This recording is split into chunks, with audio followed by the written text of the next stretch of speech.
ಎಲ್ಲರಿಗೂ ನಮಸ್ಕಾರ. ಮೈ frontier and spirituality ಚಾನಲ್ಗೆ ಸ್ವಾಗತ ಸ್ನೇಹಿತರೆ.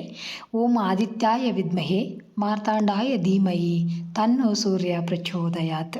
ಸ್ನೇಹಿತರೆ, ಎಲ್ಲರಿಗೂ ರಥಸಪ್ತಮಿಯ ಶುಭಾಶಯಗಳು. ಈ ರಥಸಪ್ತಮಿ ಎಷ್ಟು ವಿಶೇಷ ಅಂದ್ರೆ, ಸೂರ್ಯದೇವ ಉದ್ಭವಿಸಿದ ದಿನ ಭಾನುವಾರ. ಆ ಭಾನುವಾರನ ಬಂದಿರೋದು ಭಾಳ ಅಂದ್ರೆ ಭಾಳ ವಿಶೇಷ. ಇಂಥ ಅದ್ಭುತ ದಿನ ನಾನು ಆದಿತ್ಯ ಹೃದಯ ಸ್ತೋತ್ರಂ ಹೇಳ್ಕೊಡ್ತೀನಿ ಸ್ನೇಹಿತರೆ. ನೀವು ಇದು ತಪ್ಪದೆ ಈ ಆದಿತ್ಯ ಹೃದಯಮ್ಮ ಕೇಳ್ರಿ ಅಥವಾ ಹೇಳಿದ್ರೆ ದೀರ್ಘಾಯುಷಿಗಳಾಗ್ತಾರಂತ, ಮತ್ತು ಎಂತಹ ಚರ್ಮ ಕಾಯಿಲೆಗಳಿದ್ರೂ ವಾಸಿ ಆಗ್ತಂತ.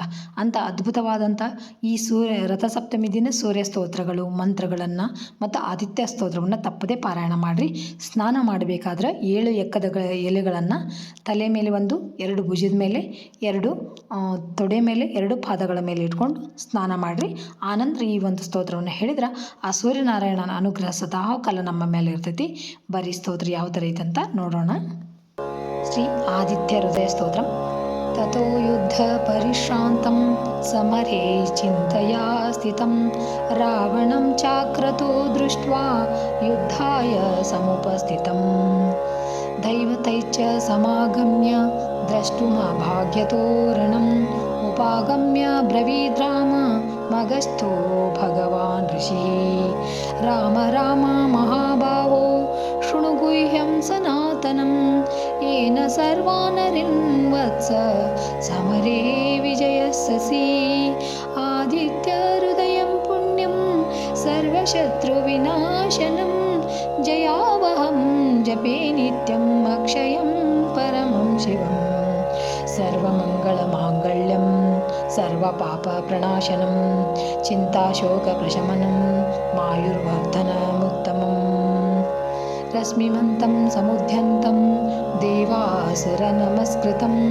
पूजयस्व विवस्वन्तं भास्करं भुवनेश्वरं सर्वदेवात्मको ह्येष तेजस्वी रश्मिभावनः एष देवासुरगणां लोकान् पाति गभस्तिभिः एष ब्रह्मा च विष्णुश्च शिवं स्कन्धः प्रजापतिः महेन्द्रो धनधखालो यमः सोमो यपाम्पतिः पितरो वसवसाध्या हस्विनौ मरुतो मनुः वायुर्वनी प्रजाप्राण ऋतुकर्ता प्रभाकरः आदित्य सविता सूर्य खग पूषा गभस्तिमान् सुवर्णसदृशो भानु हिरण्यरेता दिवाकर हरिध्वंसः सहस्रार्चिः सप्त सप्तर्मरीचिमान् तिमिरोन्मतनः शम्भुस्त्वष्टा मार्ताण्ड अंशुमान्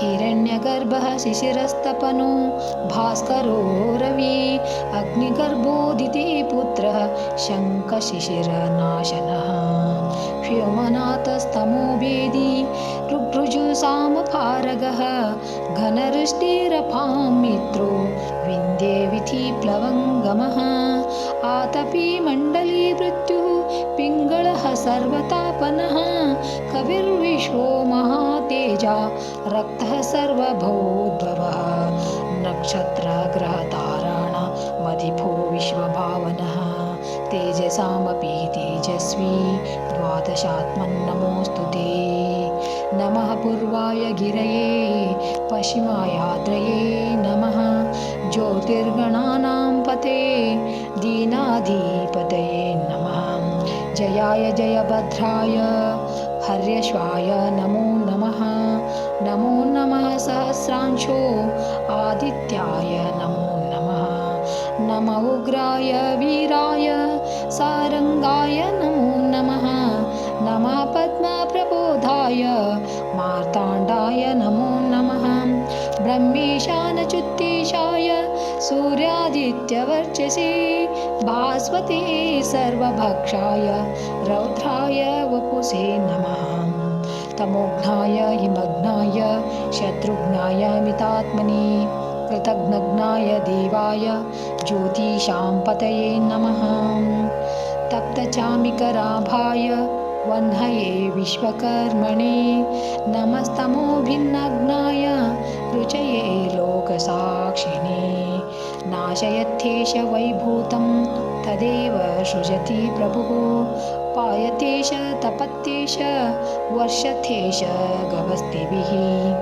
एष सुप्तेषु जागर्ति भूतेषु परिनिष्ठितः एष एवाग्निहोत्रं च फलं चैवाग्निहोत्रिणां वेदाच्च कृतवच्चैव क्रतूनां फलमेव च यानि कृत्यानि लोकेषु सर्व एष रविप्रभुः येन मापत्सु कृत्प्रेषु कान्तारेषु भयेषु च कीर्तयन् पुरुषः कच्चिन्नावसीदति राघव पूजयस्वैनमेकाग्रो देवदेवं जगत्पतिं एतत्त्रिगुणितं जप्त्वा युद्धेषु विजयस्यसि अस्मिन् क्षणे महाबाहो रावणं त्वं वदिष्यसि एवमुक्त्वा तदागस्तो जगाम च यथागतम् ईस्पुत्वा महातेजा नष्टशोको भवत्तदा धारयामास सुप्रीतो